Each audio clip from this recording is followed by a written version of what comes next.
Assalamualaikum warahmatullahi wabarakatuh. Selamat pagi anak-anak. Apa kabar kalian semua? Semoga kita selalu dalam keadaan sehat walafiat. Amin. Nah, terima kasih untuk kalian yang sudah mengklik video ini. Jangan lupa untuk absen terlebih dahulu.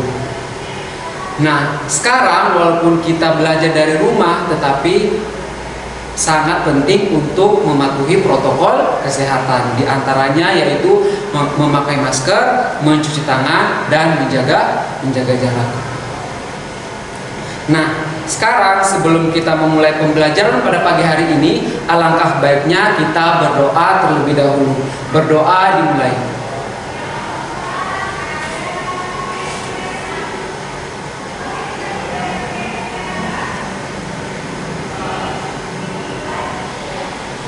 Berdoa selesai.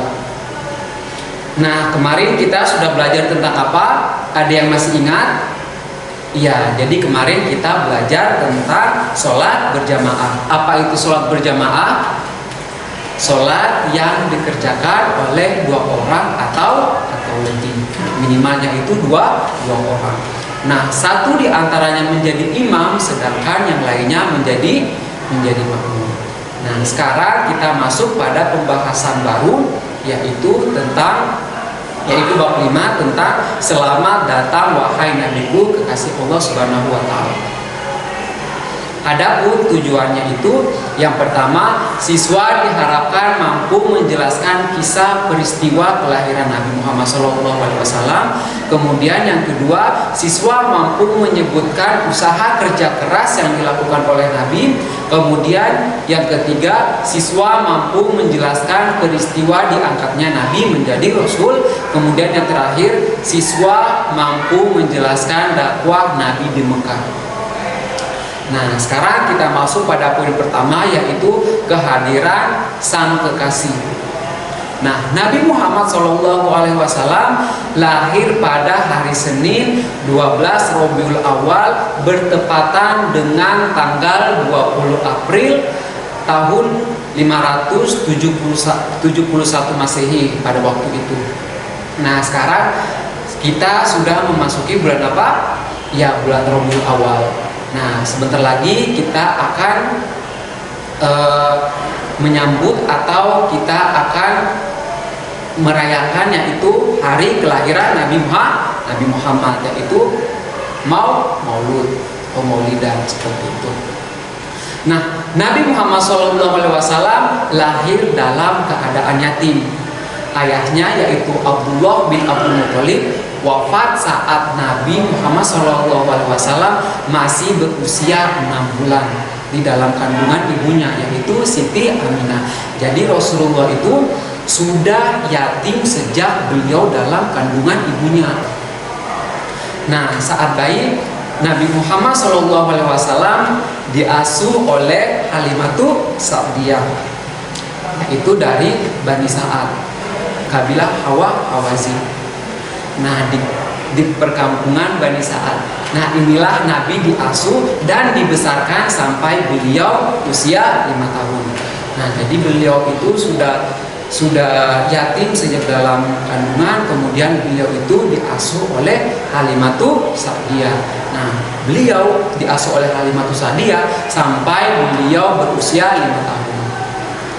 Nah, saat Nabi Muhammad SAW memasuki usia 6 tahun, ibunya juga wafat. Ia pun diasuh oleh kakeknya, Abdul Muthalib. Nah, kakeknya adalah seorang pemuka Quraisy yang sangat disegani. Nabi Muhammad SAW mendapatkan kasih sayang dan perhatian yang sangat besar dari sang kakek. Sayang hanya 2 tahun Nabi diasuh kakeknya. Abdul Muthalib meninggal saat Nabi Muhammad SAW berusia 8 tahun.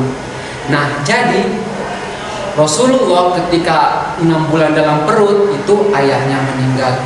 Nah, kemudian memasuki 6 tahun ibunya juga meninggal. Kemudian diasuh oleh kakeknya. Setelah beliau 8 tahun kakek beliau juga meninggal. Nah, selanjutnya Nabi Muhammad SAW diasuh oleh pamannya, yaitu Abu Thalib, sampai menginjak remaja. Nah, sejak diasuh oleh pamannya, Nabi Muhammad SAW berkembang sebagai seorang anak yang mulai menginjak masa remaja. Disitulah Nabi Muhammad SAW diperkenalkan oleh pamannya bagaimana cara menjalani hidup. Nabi Muhammad SAW mulai mencari pekerjaan sebagai buruh di usianya yang baru 10 tahun. Jadi bayangkan ketika beliau dalam usia 10 tahun itu sudah menjadi buruh. Walaupun usianya 10 tahun, tapi beliau sudah pemikiran itu sudah dewasa, bahkan sudah mulai cari pekerjaan. Nah, di sini beliau menjadi buruh. Beliau Rasulullah SAW menjadi penggembala ternak milik orang lain di daerah gurun Mekah yang begitu panas. Ia makan dari tumbuhan liar yang terdapat di gunung. Jadi beliau itu mengembala ternak di gunung, di gurun di Mekah yang begitu luar biasa panasnya. Nah, beliau juga di situ makan dari tumbuhan liar yang ada di gunung tersebut. Nah, di gurun pasir itulah ia menghayati arti kehidupan, kesulitan kehidupan, kesendirian, dan rasa tanggung jawab menjadikan beliau itu lebih matang daripada usianya. Walaupun usianya 10 tahun, tapi beliau sudah mampu hidup sendiri, sudah dewasa, kemudian sudah mandiri, seperti itu. Nah, sang paman melihat kecerdasan dan kematangan keponakannya ini, Rasulullah, maka pada usia 12 tahun Nabi Muhammad SAW diperkenalkan kepada ilmu peniagaan. Nah, Nabi Muhammad SAW yang masih remaja pun turut serta dalam pengelolaan ekonomi pamannya. Ia sudah ikut membawa barang dagangan pamannya yang diambil dari majikannya. Nah, majikannya itu siapa? Siti Khadijah. Nah, hampir 3 tahun Nabi Muhammad SAW mengikuti pamannya untuk menjajakan barang dagangannya. Nah, ketika kafilah dagang mereka sampai di kota Basra, yaitu di wilayah Syria besar. Nah, ketika Rasulullah bersama pamannya kemudian membawa dagangnya itu di wilayah Syria besar, nah mereka itu menemui atau berjumpa dengan salah satu pendeta, yaitu Buhairah. Nah, kemudian si pendeta itu menghampiri Abu Thalib dan mengatakan, aku mengenali anak muda ini sebagai sosok yang kelak akan dinobatkan sebagai rahmat bagi semesta alam. Hal ini telah tertulis jelas dalam kitab-kitab kami. Nah, kata pendeta Buhairah itu seperti itu ketika melihat Rasulullah, dan pendeta itu mengatakan seperti itu kepada Abu Thalib, bahwa Rasulullah itu sudah dikenali oleh mereka, sosok-sosoknya, ciri-cirinya, bahwa beliau itu akan menjadi sosok yang kelak dinobatkan sebagai rahmat bagi semesta alam. Nah, sosok-sosok ini juga sudah tertulis dalam kitab-kitab mereka, yaitu daripada pendeta Buhairah tersebut. Nah, Buhairah selanjutnya menyarankan kepada Abu Thalib, lindungi anak muda ini dari orang-orang Yahudi. Lebih baik bahwa ia kembali ke Mekah. Itu kata pendeta Buhairah. Nah, Abu Thalib pun menuruti saran dari pendeta tersebut. Pada usia 25 tahun, Nabi Muhammad SAW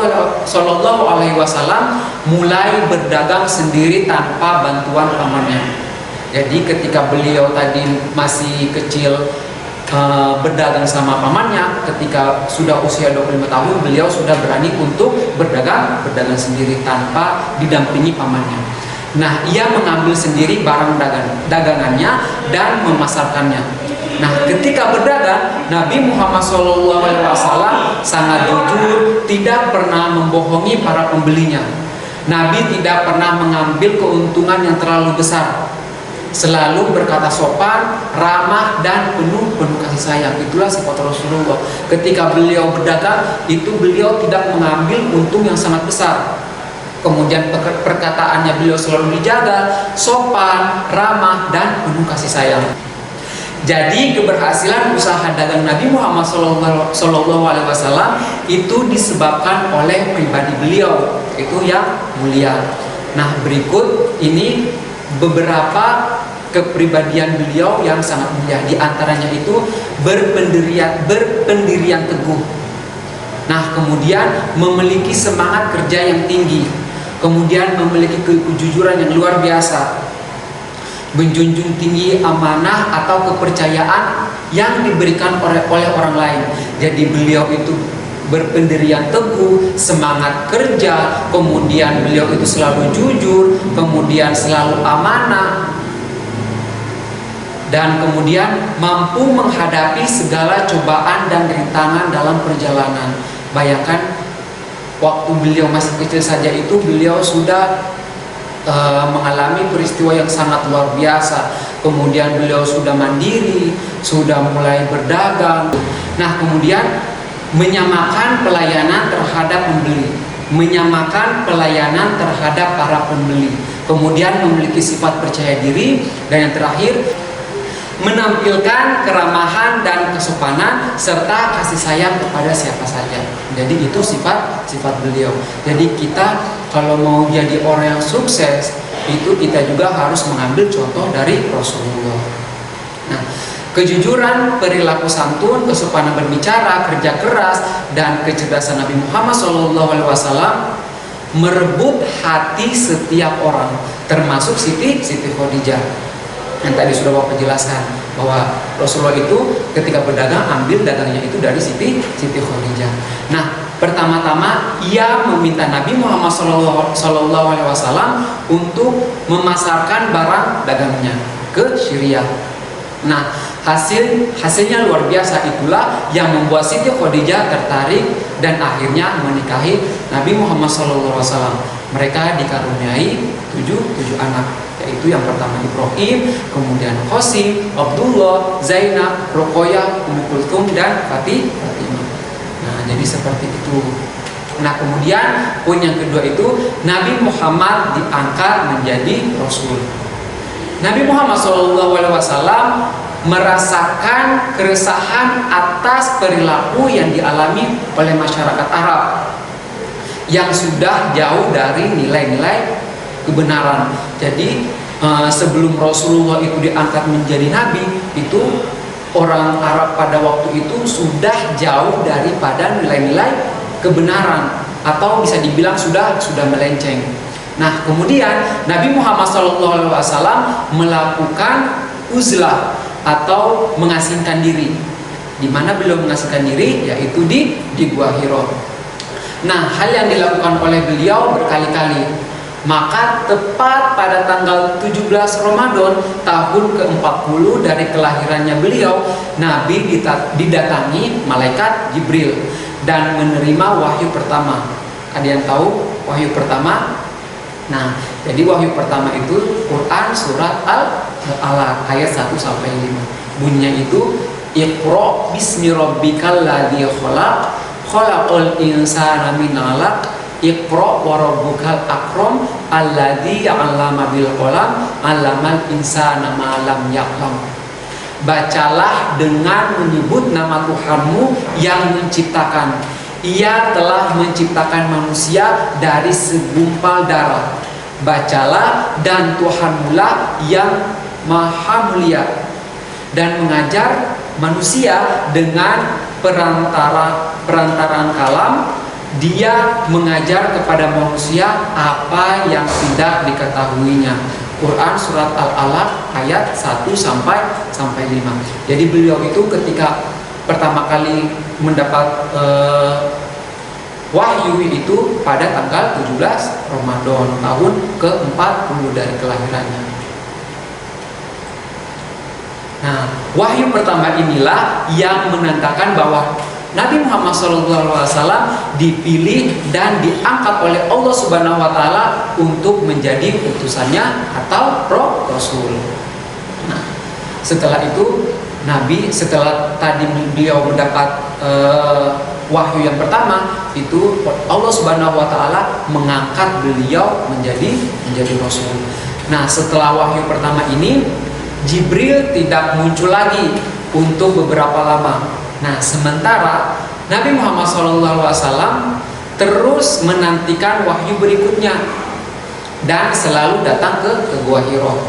Nah, dalam keadaan menanti, itulah turun wahyu yang kedua.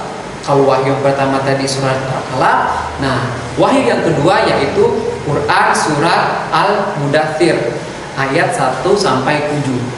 Nah, yang berbunyi, ya ayyuhal mudaththir qum fa'andir wa rabbuka fakabir wa thiyabaka fatahhir wa rujza fahjur wa la tamnun tastakthir wa li rabbika fasbir. Nah, yang artinya, wahai orang yang berkemul atau berselimut, bangunlah lalu berilah peringatan dan agungkanlah Tuhanmu, bersihkanlah pakaianmu dan tinggalkanlah segala perbuatan yang keji, dan janganlah engkau Nabi Muhammad memberi dengan maksud memperoleh balasan yang lebih banyak, dan karena Tuhanmu bersabarlah. Quran surat Al-Mudaththir ayat 1 sampai 7. Nah, itu. Jadi pertama beliau mendapat wahyu yaitu Quran surat Al-Alaq ayat 1 sampai 5, kemudian beliau juga setelah itu mendapatkan wahyu yang kedua yaitu Quran surat Al-Mudaththir ayat 1 sampai 7. Nah, sekarang kita masuk pada poin C, yaitu dakwah Nabi Muhammad SAW di Mekah. Dengan turunnya wahyu yang kedua yaitu Quran surat Al-Mudaththir ayat 1 sampai 7, Rasulullah SAW mulai berdakwah secara sembunyi-sembunyi. Jadi setelah beliau mendapat wahyu yang kedua, beliau sudah mulai berdakwah secara bersembunyi. Nah, jadi Nabi Muhammad SAW ketika berdakwah secara sembunyi-sembunyi, orang yang pertama beliau ajak yaitu orang-orang yang memang terdekat dengan beliau. Nah, tujuannya agar mereka lebih dahulu percaya kepada seruannya dan mengikutinya.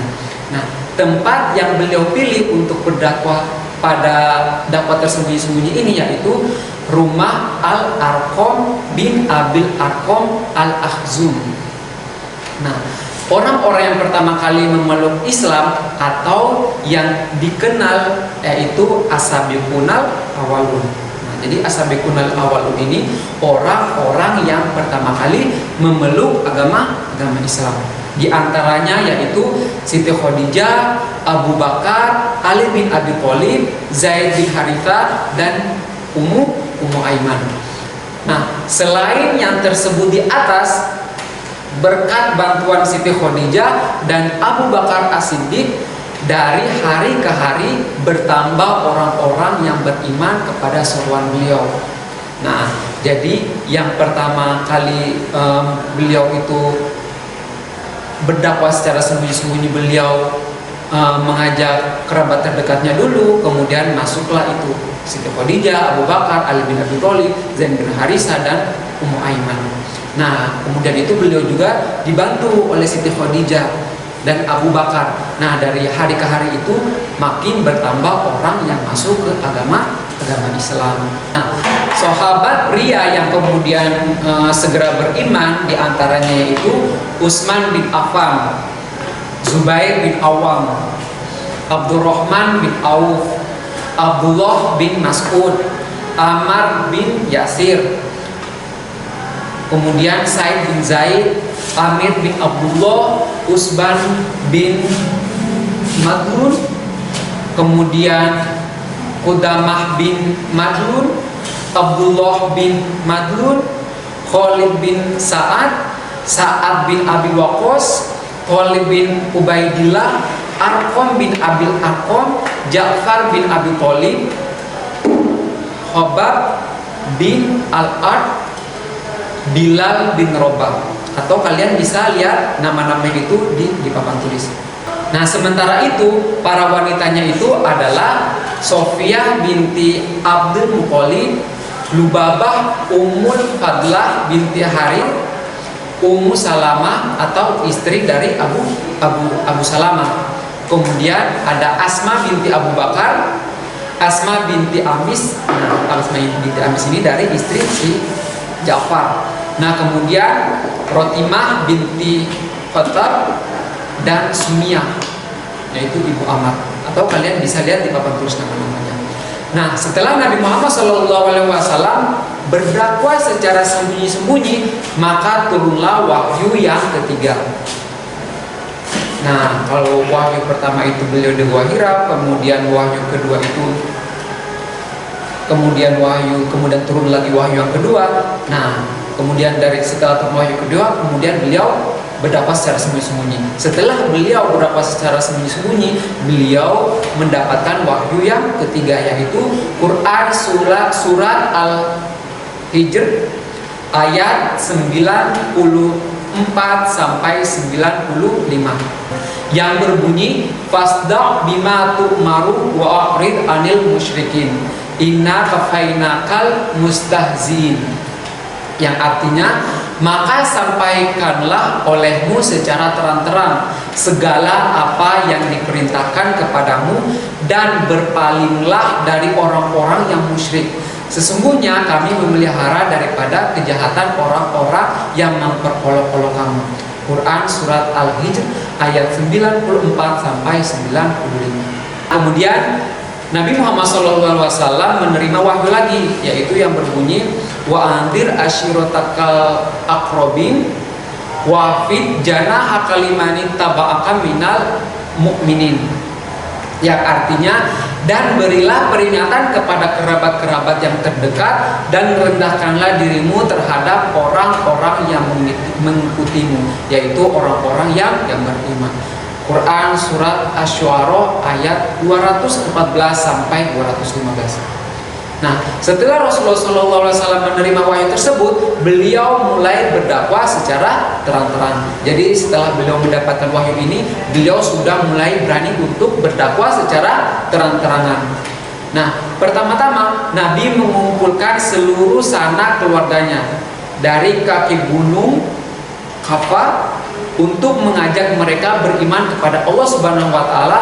Akan tetapi salah seorang pamannya, yaitu Abu Lahab, bersikap sinis dan tidak mau menerima dakwah Rasulullah.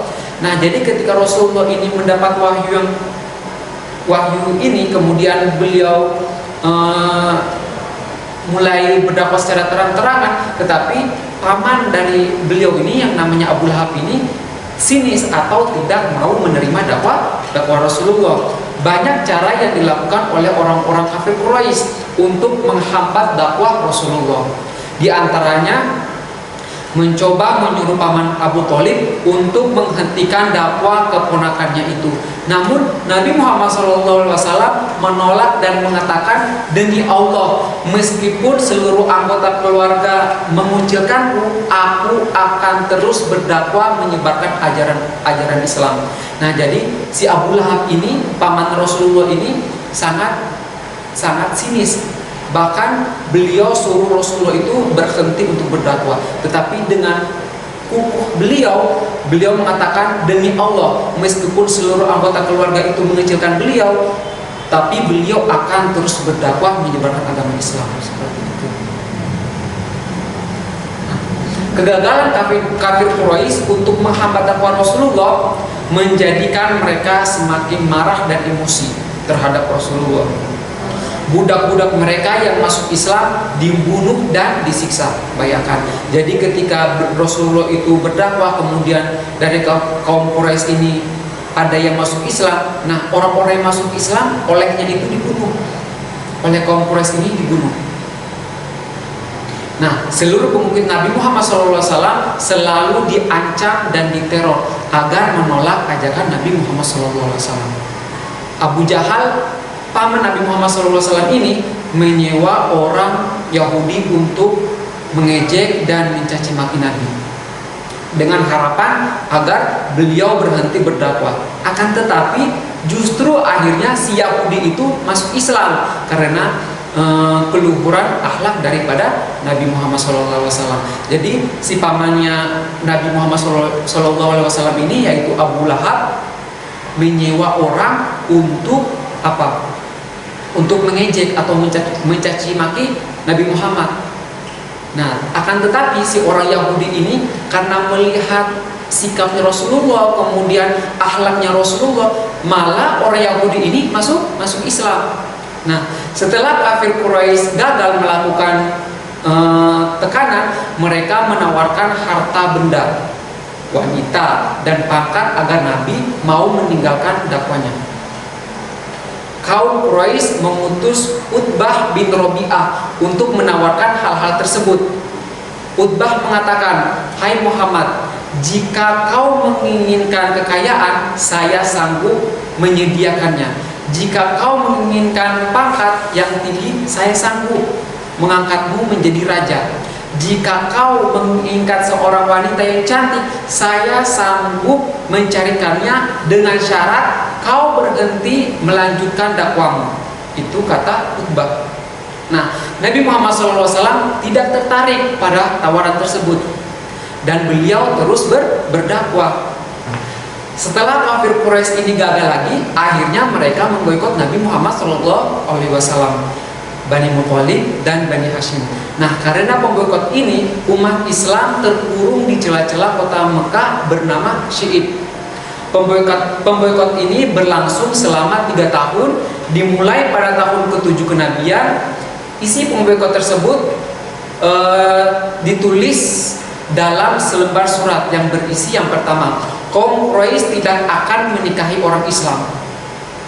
Nah, kedua, kaum Quraisy tidak menerima permintaan nikah dari orang Islam. Kaum Quraisy tidak akan melakukan jual beli dengan orang Islam. Yang keempat, orang Quraisy tidak akan berbicara ataupun menengok orang Islam yang sakit. Yang kelima, kaum Quraisy tidak akan mengantar masyarakat. Orang Quraisy tidak akan mengantar mayat orang Islam ke kubur. Dan terakhir, kaum Quraisy tidak akan menerima permintaan damai dengan orang Islam dan menyerahkan Nabi Muhammad untuk dibunuh. Undang-undang pemboikot itu digantung di dinding Ka'bah. Penulisannya bernama Mashur bin Ikrimah. Setelah 3 tahun, undang-undang tersebut rusak karena dimakan rayap. Kemudian undang-undang tersebut dirobek oleh Zubair bin Umayyah, Hisham bin Amr, Mut'im bin Adi, Abu Bakar bin Hisham, dan Zama'ah bin Al-Aswad. Nah, mereka merasakan kasihan dengan siksaan kaumnya kepada Bani Hashim dan Bani Muthalib atas pemboikot tersebut. Nah, jadi itulah materi pembelajaran kita pada pagi hari ini. Nah, kesimpulannya itu yang pertama, bahwa Rasulullah itu lahir pada tanggal 12 Rabiul Awal, atau sekarang ini juga, sekarang kita sudah masuk pada bulan Rabiul Awal. Itu kita sudah mendekati daripada hari lahirnya Nabi Muhammad SAW. Dan begitu luar biasa, beliau juga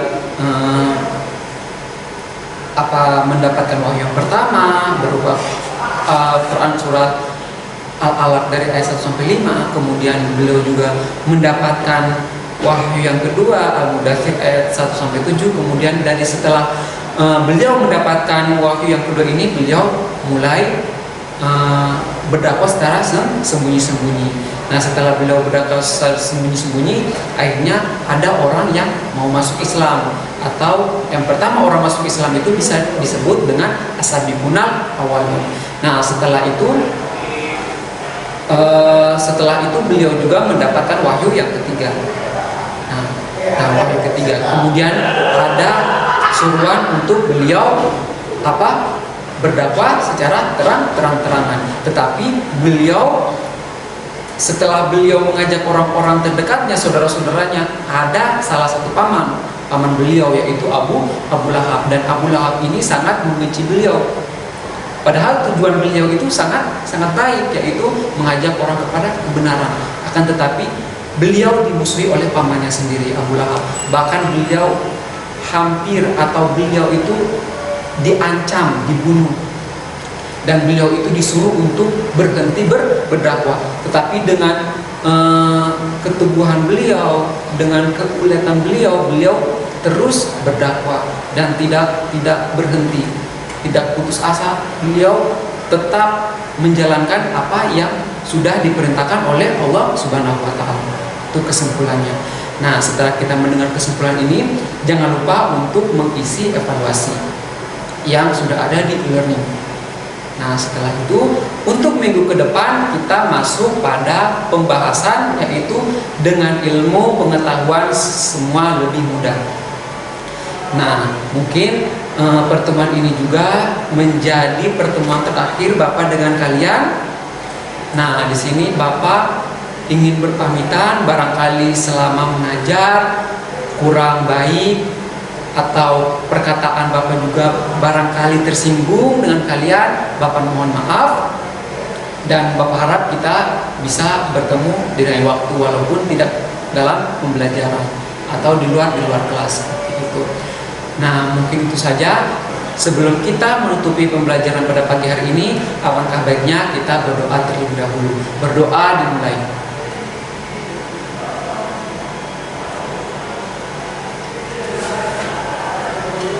Berdoa selesai. Cukup sekian.